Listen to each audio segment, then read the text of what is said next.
Hello, everybody, and welcome to the Flight Podcast. My name is Jacob Shanker. And I'm Andrew Thomas. Shut up and sit down.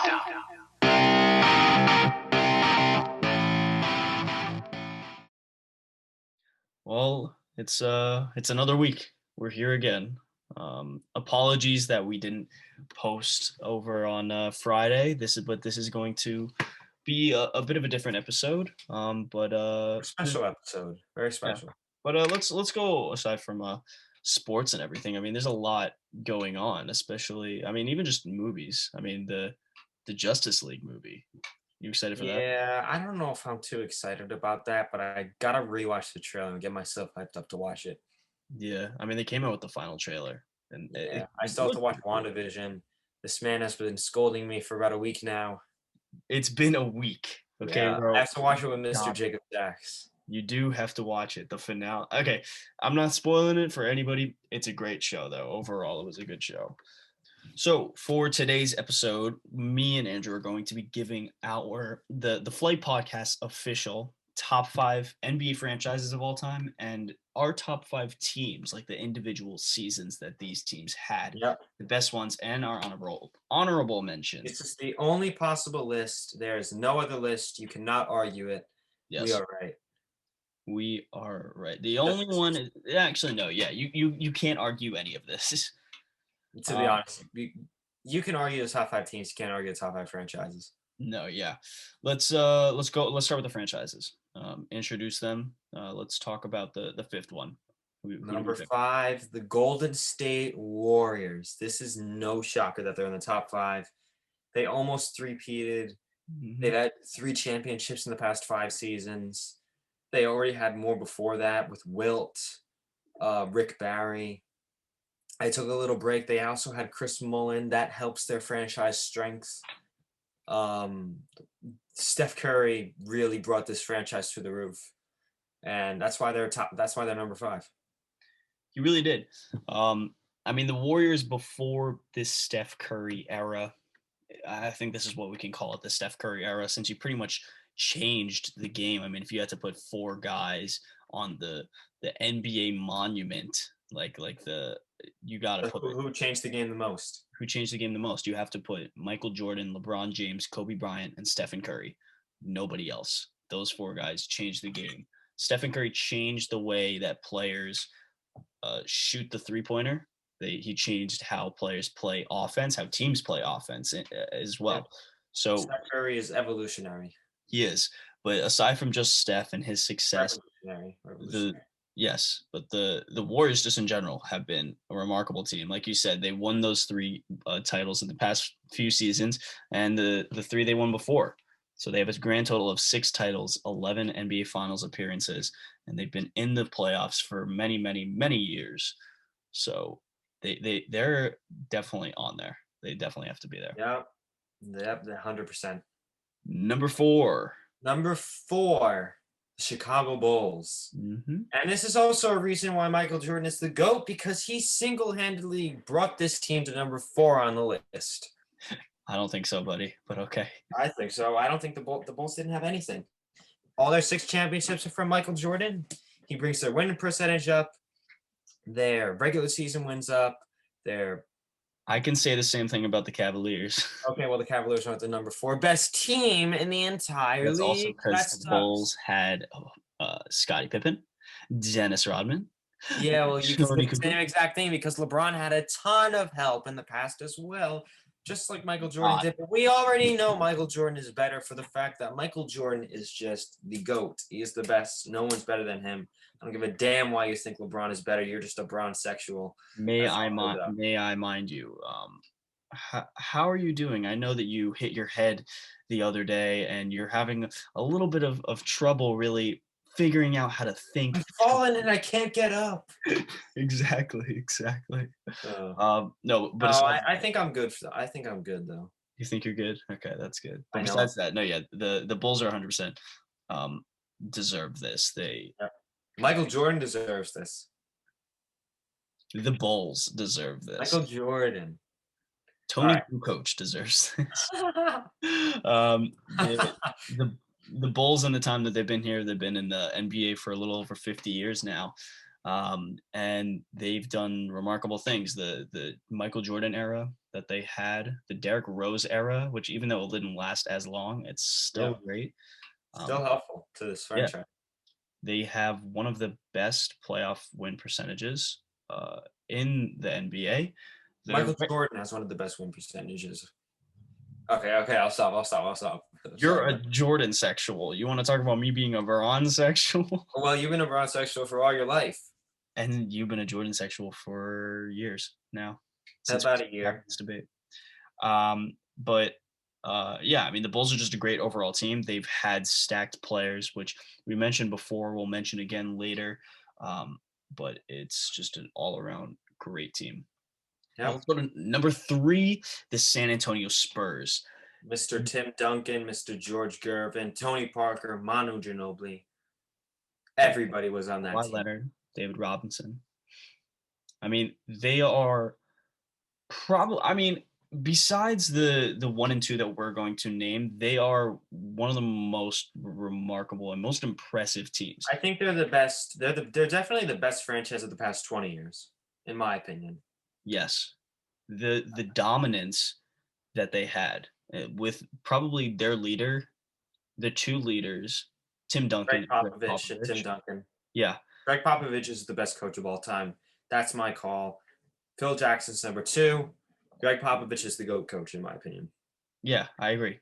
Greg Popovich is able to he created this franchise. Yep, he made Tim Duncan a defensive force. He turned Manu into a decent defender, and he turned Tony Parker into an offensive machine. Exactly. This Spurs team in the 90s took off and became what they are today, one of the greatest franchises of all time. They've only been in the league for 44 years. Yeah. Although it seems like a lot, taking it to another account, the Celtics who are one of the oldest teams. The Celtics and the Knicks are the oldest teams in the league. They've been around for 74 years. Yep.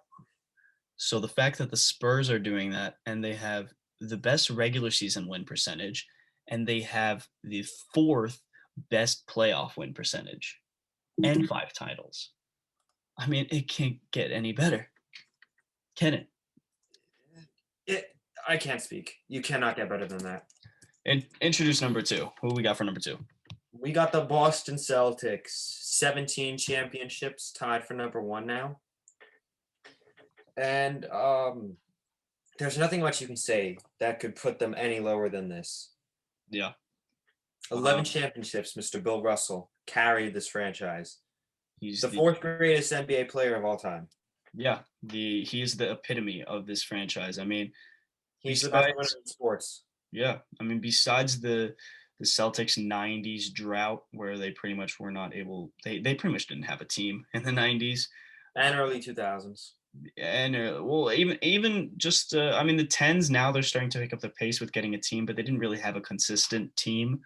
No. But really, the 50s and 60s and the 70s and 80s, those were really their prime time back in the early ages of the NBA.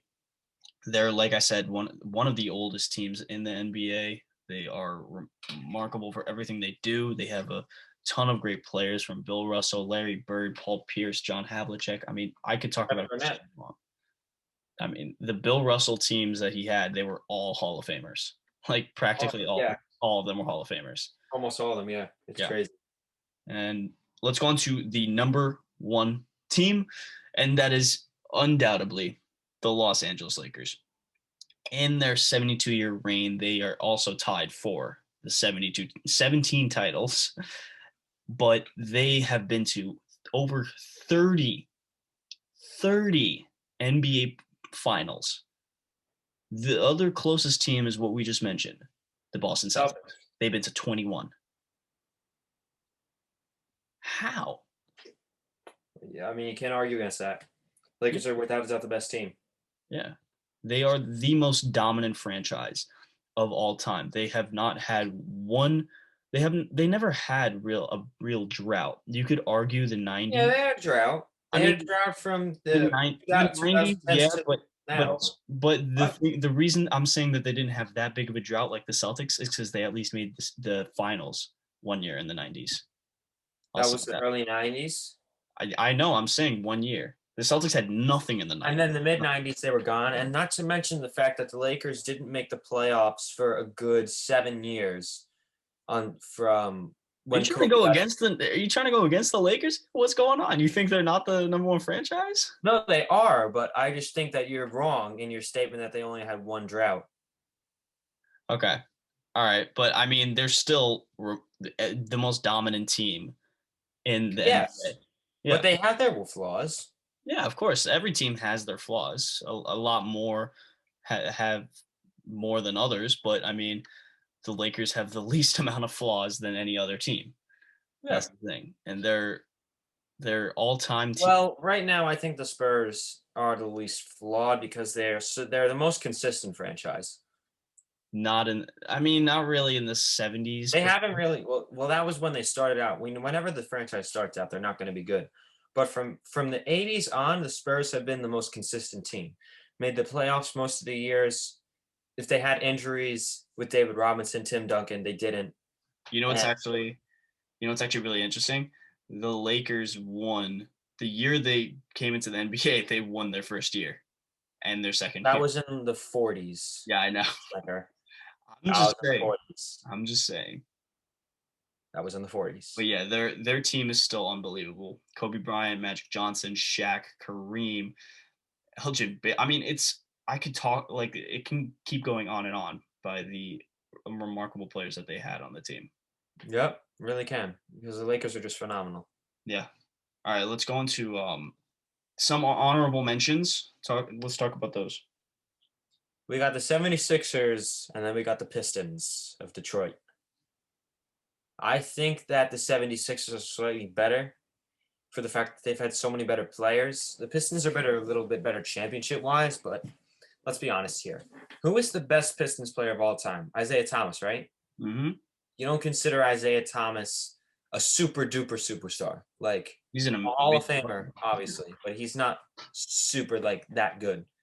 Like, he's probably not a top. He's definitely a top 10 point guard, but probably not top 5. Not top 5. No, not top 5. Not top 5.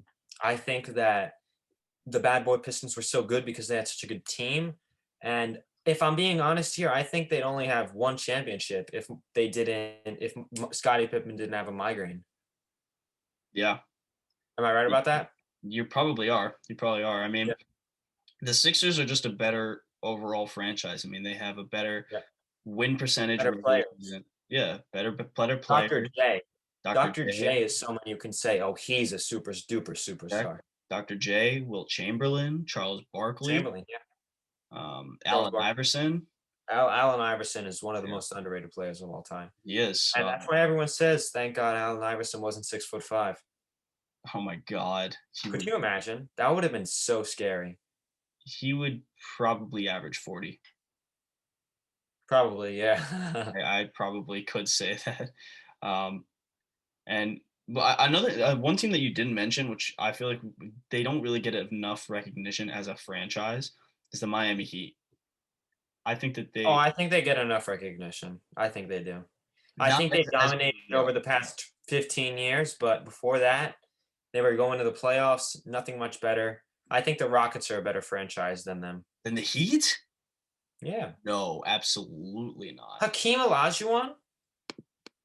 Okay, that's one player. I'm sorry. I love Hakeem Olajuwon. Won 2 championships. Hakeem's one of my favorite players, but they won 2 championships, but also for the fact that Miami is also a new franchise and the Rockets were around longer. Not only that, but Harden in the 2010s led them to multiple playoff appearances. And not to mention, they probably would have had another championship with Chris Paul. They also won 65 games that season. And the Heat have had, 1 or 2 60-win seasons, while the Rockets have had multiple? Yeah, but also the Heat have been in, like you said, the Heat have been in the league for a less amount of time, right? Well, that's what happens when LeBron James decides to sign with you. Well, yeah, they're going to win championships. Exactly. If you form Not a one, super team, not two, not three. Oh, wait, I messed up. Yeah, it's only two. You're so funny, Mr. Thomas. You're so funny. Let's look at how many rings Russell Westbrook has today. Oh, let's look at how many failed attempts LeBron has in the finals. Oh, you want to go with that? Yeah, guess who's 6-0 in the finals? Not LeBron. How's his first round record looking? Oh, well, how many times has LeBron missed the playoffs? 2 times. And whose fault was it? Was it his fault? No. Yes, it was his fault. Wasn't good enough. Wasn't good enough. Okay, buddy.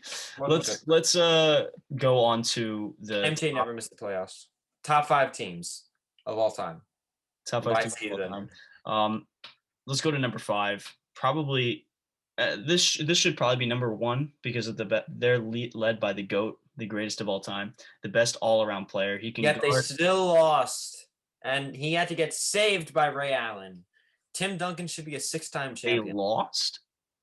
They should have lost. Oh, I thought you said they lost. I was like, they didn't. Well, they did. They lost the next year, and they also lost with LeBron's shameful 8-point performance in the finals. In 2014? In 2011.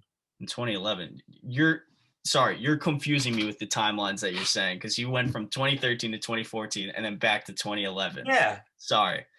Gotta keep up in this debate, buddy. Let me continue with my moment. Okay. The 2013 Heat, led by LeBron James, the GOAT, the master of practically everything. He can do everything in basketball. He can defend every single position, and he can play every single position. He had to learn how to win by Dwayne Wade and Pat Riley. He couldn't win before that. That is the biggest BS I've ever heard. Couldn't win before that. Never got to the finals besides that one year when it was piss easy. And also, he had 0 people on his team against one of the best Spurs team of all time, one of the best teams of all time. Yeah, and he got swept, and he also shot 35% in the finals, not to mention that. And the Spurs team were one of the best in the league. They had one of the best. Well, they said, LeBron, take the threes. LeBron shot 35%. He also shot about 22% from 3. He is, that's one of the worst superstar finals performances ever, not to mention only 22 points. He also had 0 people on that team. May that means he should have excelled. May I mind you that they had over 60 wins that year. Okay, that's regular season. We're talking about wins and playoffs. We're talking about the fact that LeBron. We're talking about the entire year, baby. Shadowed in the moment. He shadowed in the moment. Shadowed in the moment. That is ridiculous. That is one of the. Are you saying that is not that? Are you saying that it's a good finals performance? I'm not saying it's a good finals performance, but you can't. Exactly. Let's go back to our list now, ladies. I'm not saying that it's a terrible finals performance, like you're saying, though. Okay, you're saying it as a terrible. 22 points on 35% shooting. LeBron would never do that. Oh wait, he did. Let's go back. Andrew. Number 4, everybody. Andrew. The 86 Celtics.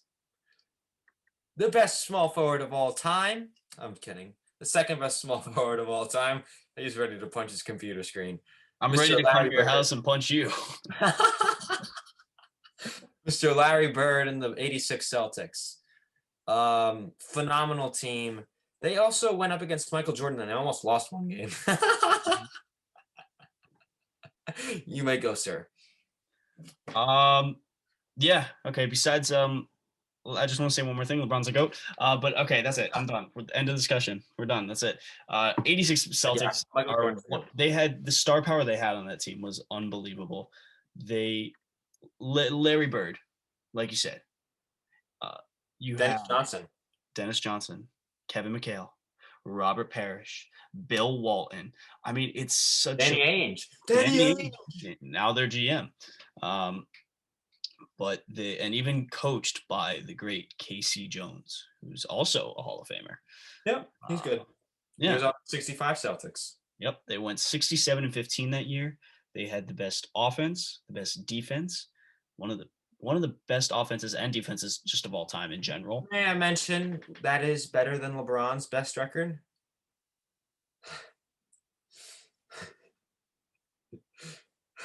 All right. You done? Put that aside. You done? You're really unprofessional right now, Andrew. This is really unprofessional of you.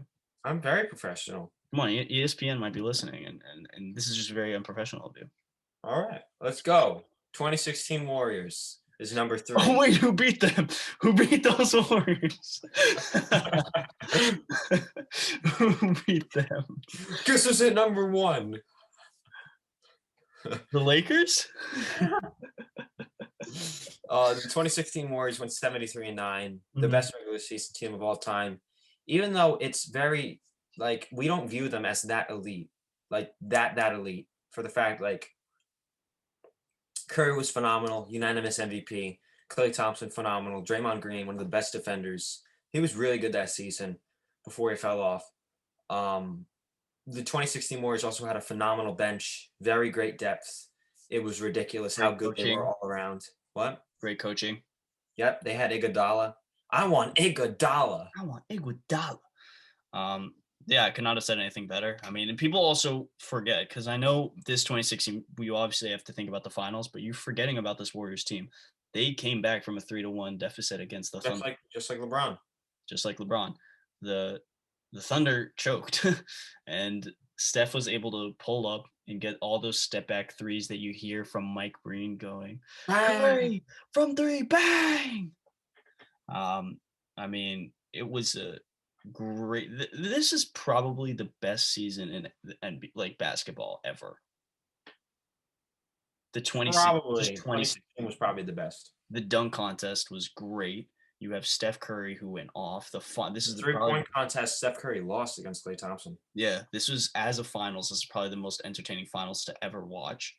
No, Game 7 was the best game, but the finals actually wasn't so entertaining. 5, 6, and 7 was pretty entertaining.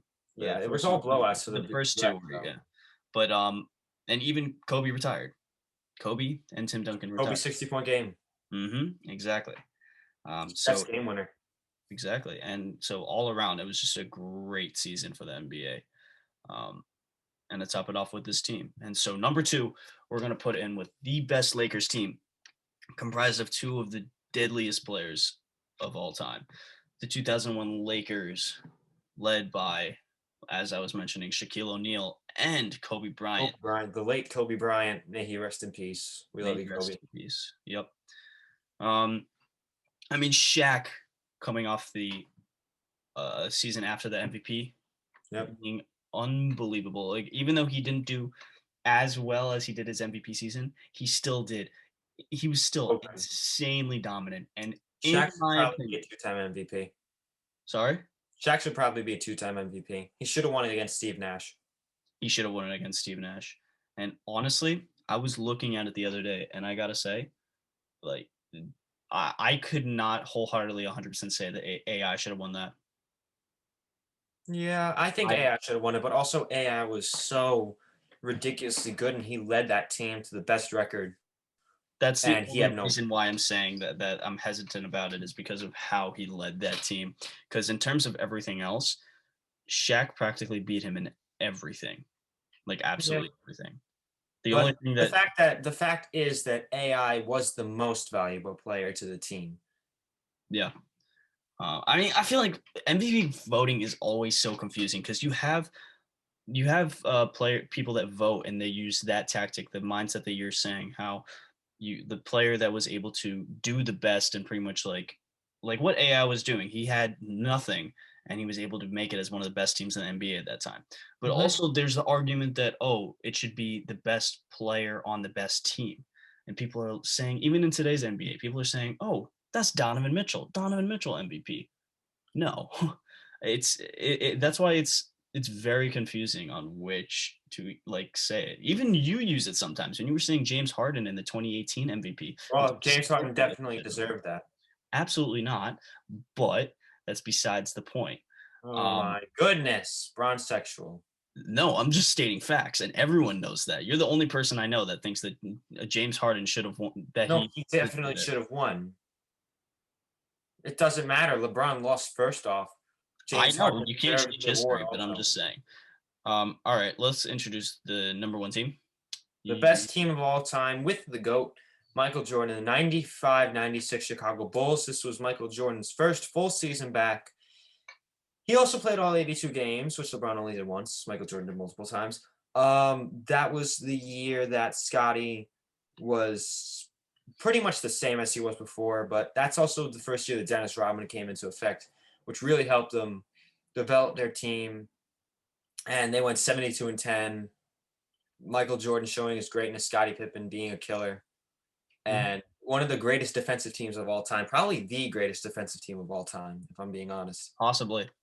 I mean, they were unbelievable. I mean, like you said, being led by Michael Jordan, probably the best scorer, one of the best on-ball defenders of all time. I think for his position, I'm saying. First position, I think he's number one. I think him and Gary Payton are very close, but I'd have to look at it. But it's definitely him and Gary Payton as those two. And then you have Scottie Pippen, who is one of the best two-way players of all time. Probably Dennis Rodman, who in my opinion is the best rebounder of all time, 100%, and one of the best defenders of all time. And off the bench, Tony Kukoc, who was a great shooter. Steve Kerr, who's a great shooter. Everybody needs to watch The Last Dance. Go do it now. If you have not watched that, you have to watch it. The best documentary of all time. Possibly, and led by one of the best coaches, Phil Jackson, as he completely changed that team, and he's just one of the smartest minds in basketball history. Yep, created the triangle. Yeah. But let's talk about some honorable mentions. Let's talk about some really quick. Very quick. 2008 Celtics. KG, Paul Pierce, Ray Allen, Rondo. They all averaged above 25 points. Yep. And then they came together and their averages went down and they won a championship. Exactly. The next team that we're going to say is the 65 Celtics. Just Bill Russell. Nuts team overall. That's all you got to say. No flaws. A ton of Hall of Famers. Yep.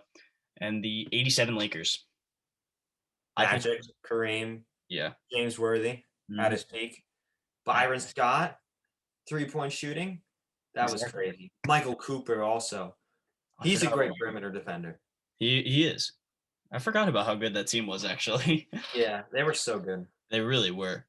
I mean, yeah, these are probably these teams that we named and everything probably the best. I mean, it's not like we said, you can't change it. I don't think it's something you can argue for us to change, but we're open to it, right? Leave a comment down below. Convince us, even though the 95-96 Bulls would never leave that number one spot. No, unless someone can do something like crazy and go like beat the 2016 Warriors record and then have a crazy playoff run. Yep, and actually win. Well, that's all for today, everyone. Feel free to comment down below what your thoughts were on all the teams that we talked about today. Tune into the next episode on Friday. See you guys next time. Peace.